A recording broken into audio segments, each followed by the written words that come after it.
बिल्लाहि मिनश्शैतानिर्रजीम बिस्मिल्लाहिर्रहमानिर्रहीम। विश्वाला शांतीचा संदेश देणारे महामानव गौतम बुद्ध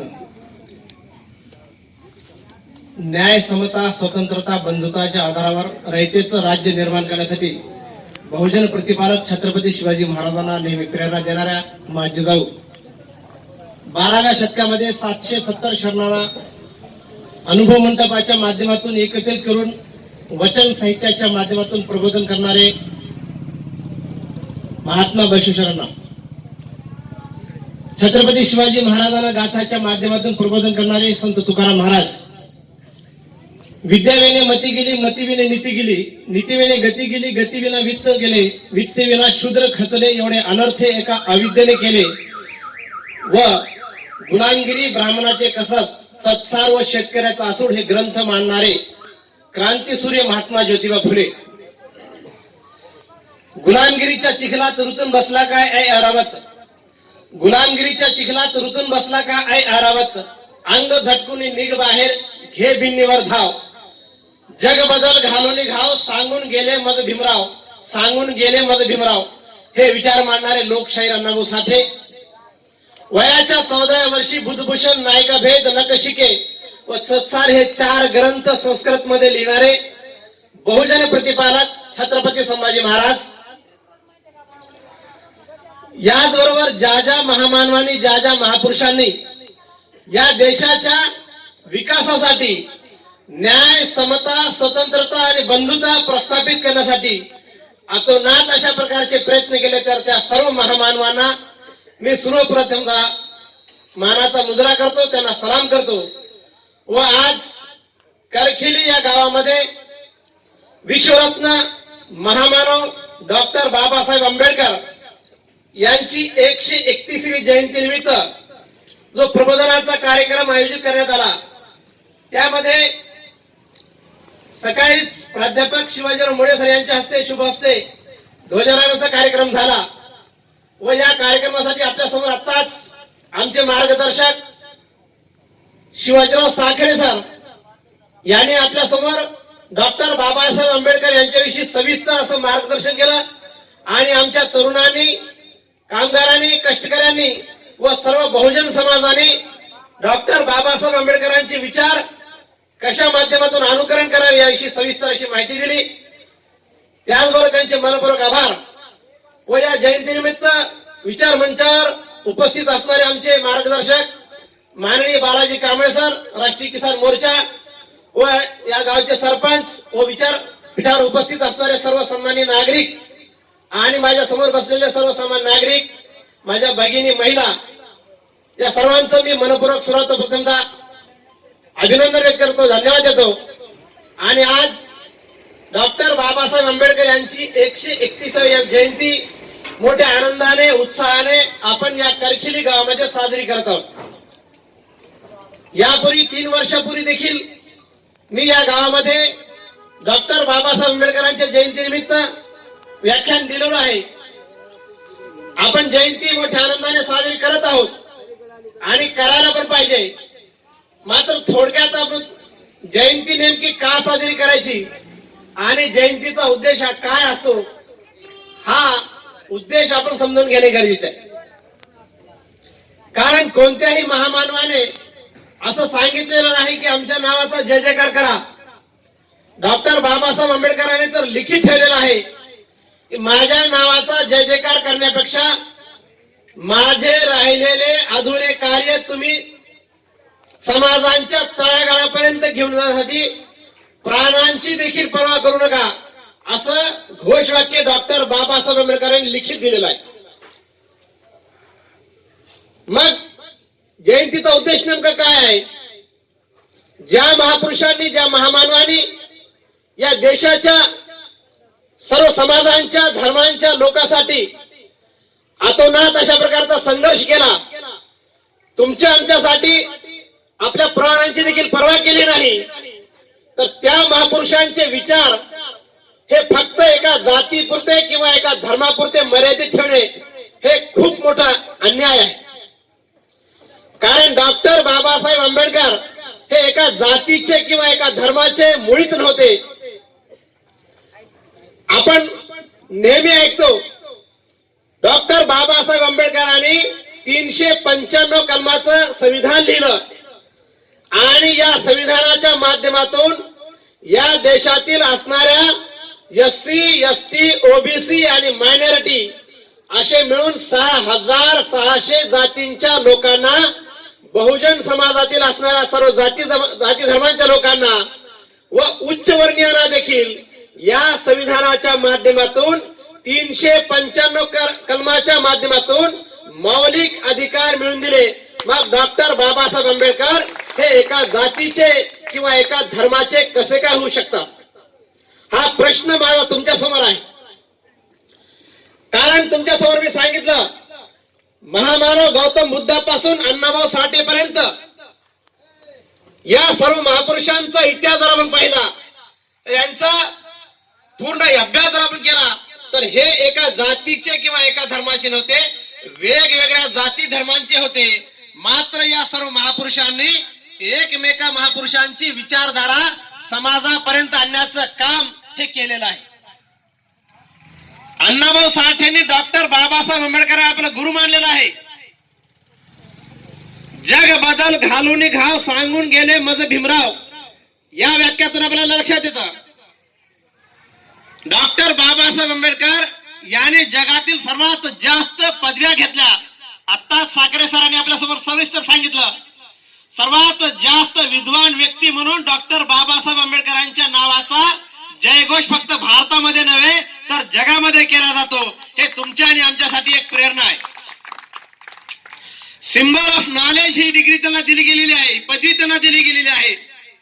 इतक्या जास्त पदव्या घेणाऱ्या व्यक्तीने आपले गुरु जर कुणाला मानले असतील तर 7वी पास असणाऱ्या महात्मा ज्योतिबा फुले यांना डॉक्टर बाबासाहेब आंबेडकरांनी आपलं गुरु मानलेलं आहे.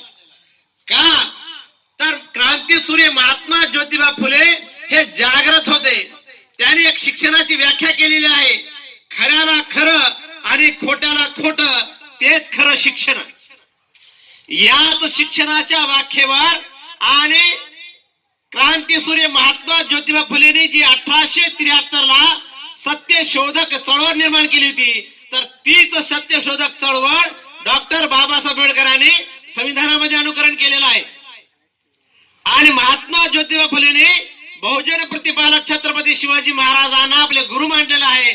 आणि छत्रपती शिवाजी महाराजांचं जे रयतेचं राज्य होतं, तर तेच रयतेचं राज्य 1873 मध्ये सत्यशोधक चळवळ मध्ये निर्माण केलेलं आहे.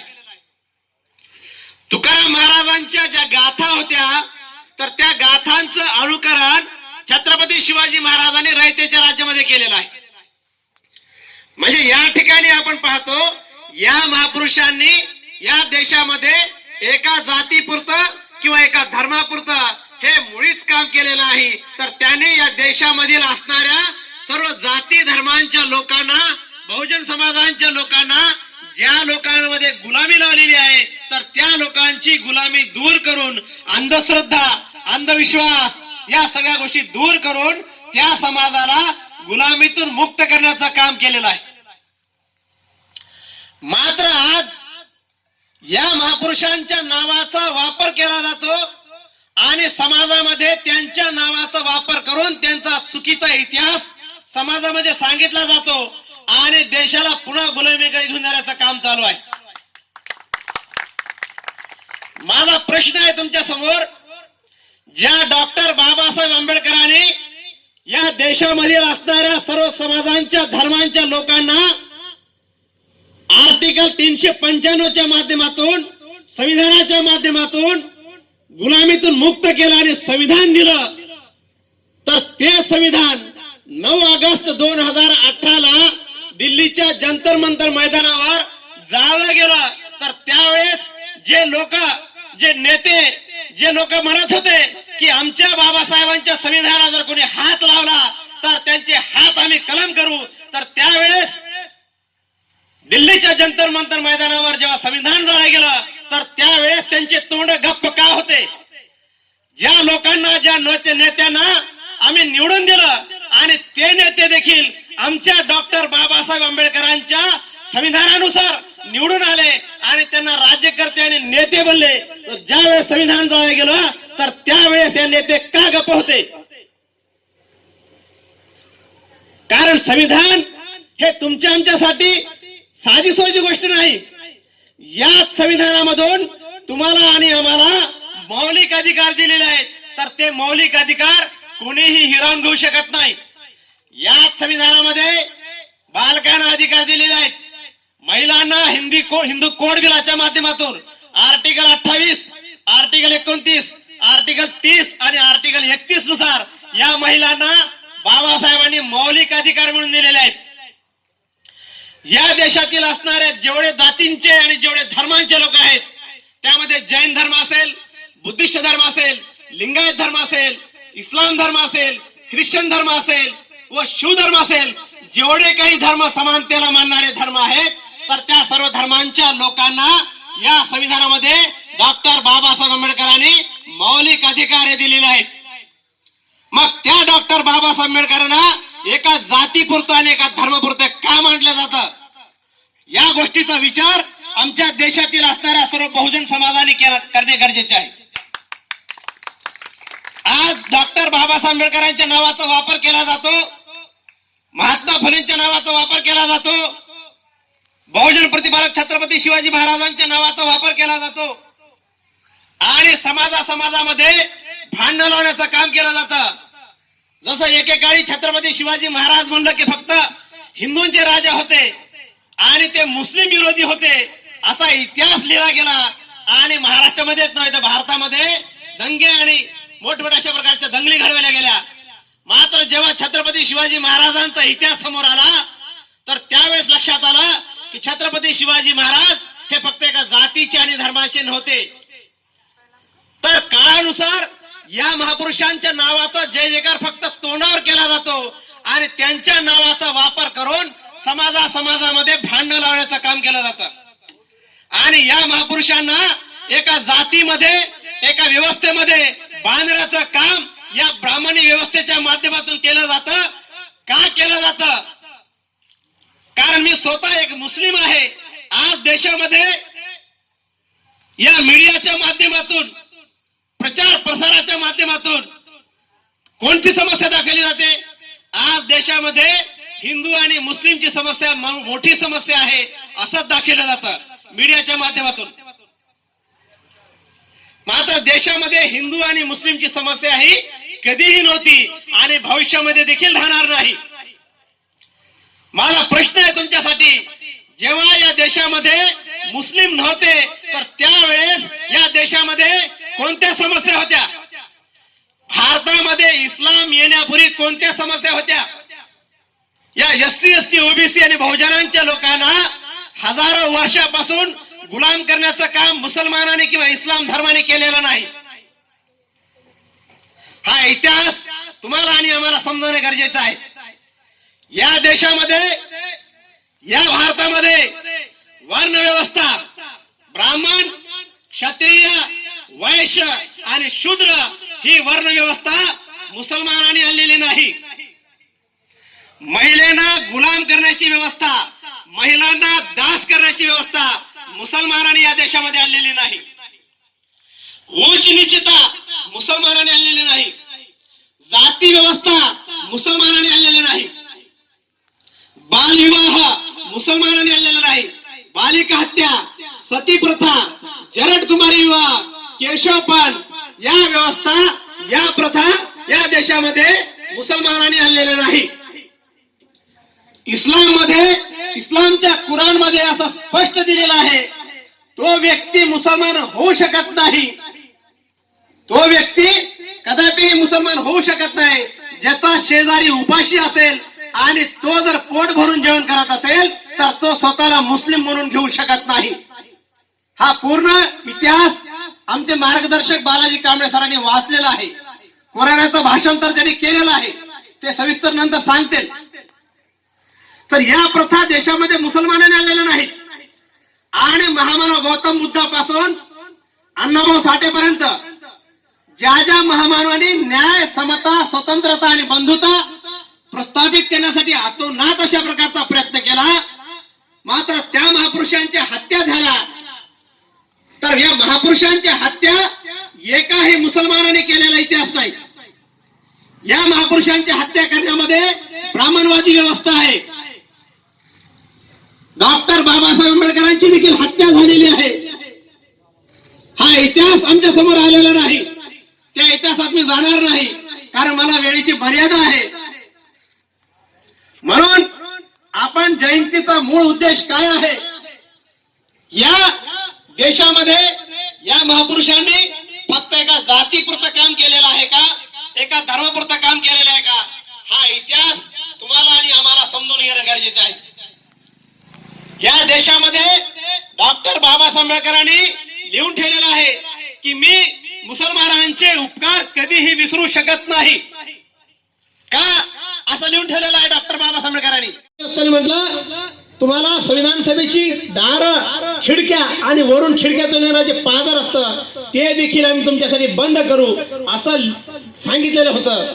तर त्यावेळेस डॉक्टर बाबासाहेब आंबेडकरांना संविधान सभेमध्ये निवडून देण्यासाठी महाराष्ट्रातून नव्हे तर पश्चिम बंगालमधून, पश्चिम बंगालच्या मुस्लिम लोकांनी डॉक्टर बाबासाहेब आंबेडकरांना संविधान सभेवर निवडून दिलेलं आहे.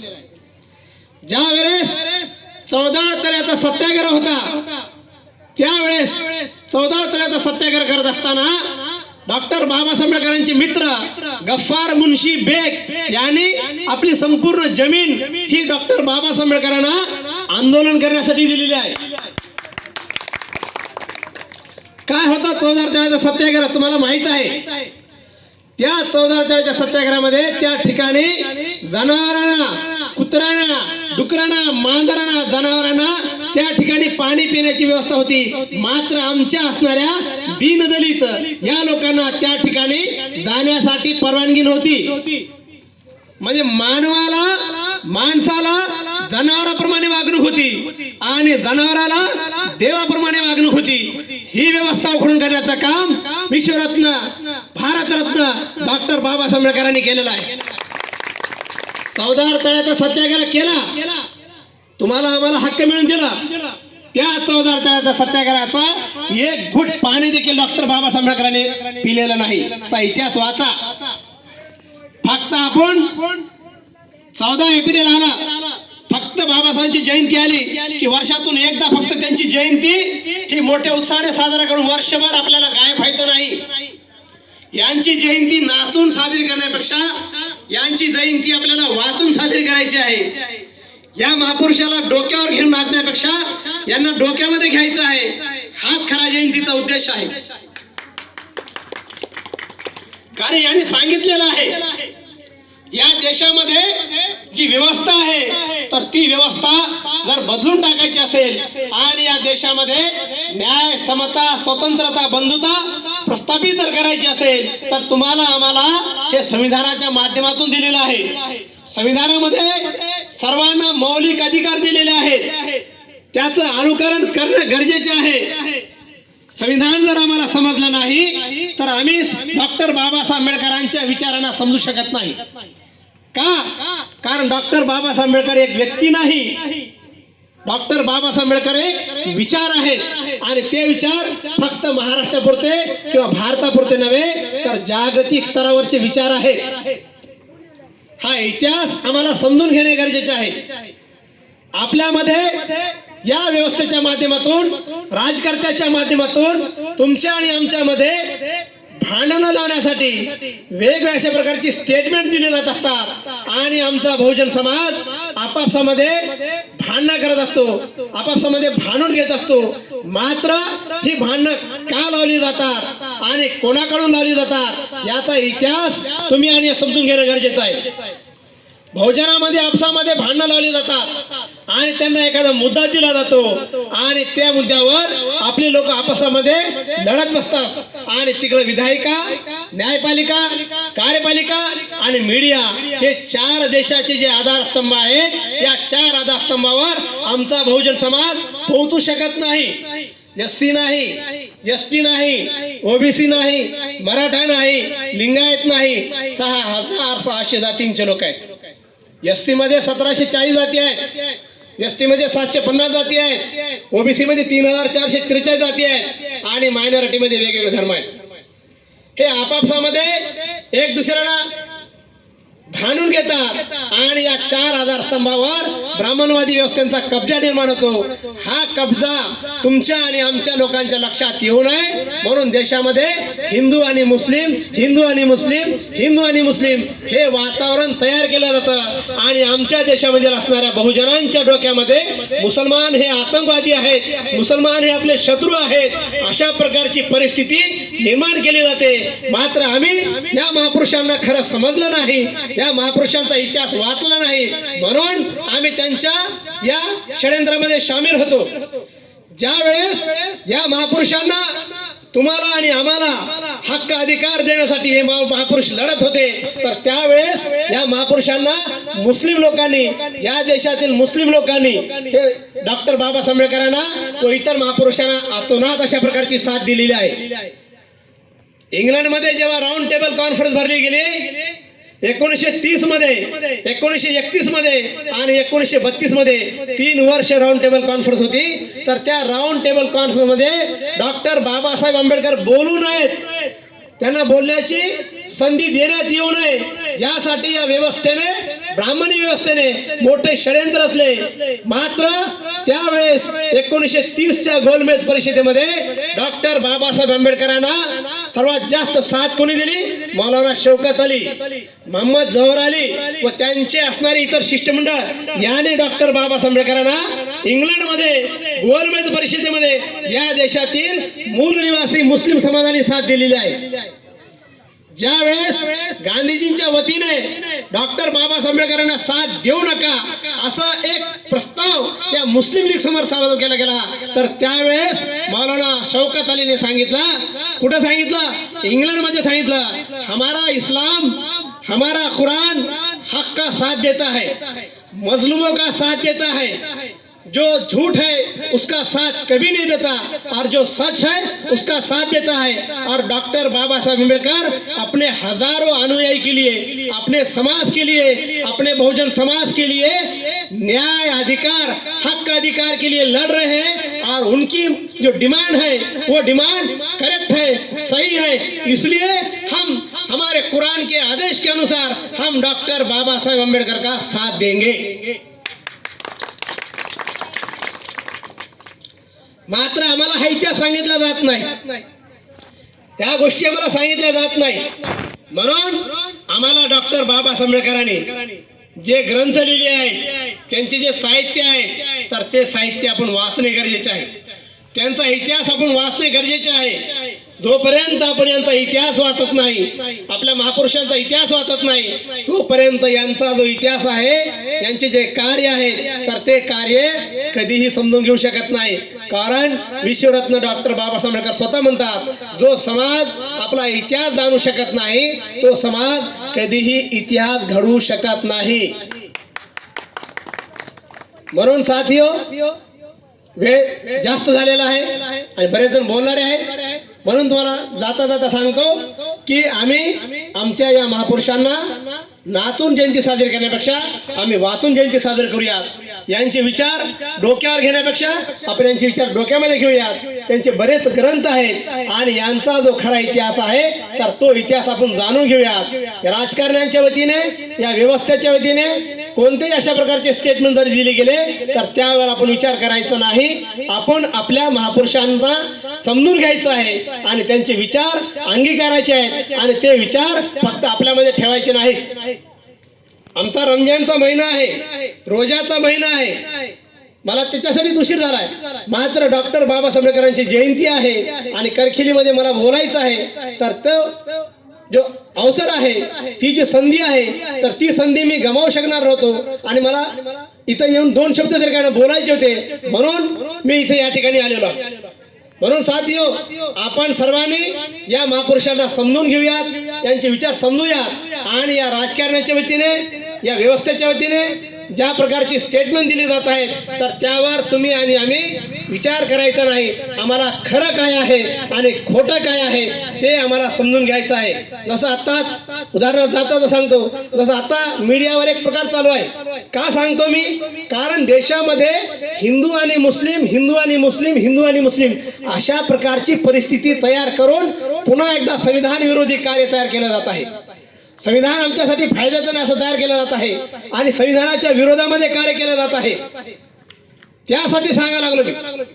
काय म्हणणार राज ठाकरेंनी की मस्जिदीवरचे जे भोंगे आहेत त्यावर स्टेटमेंट दिलं, त्याच्यावर मला बोलायचं नाही.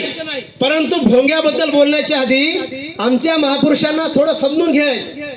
आमच्या ज्या महापुरुषांनी ते काय सांगितलं ते समजून घ्यायचं. राजश्री शाहू महाराजांनी कुराणचं भाषांतर करण्यासाठी 25,000 रुपयाची देणगी दिलेली आहे.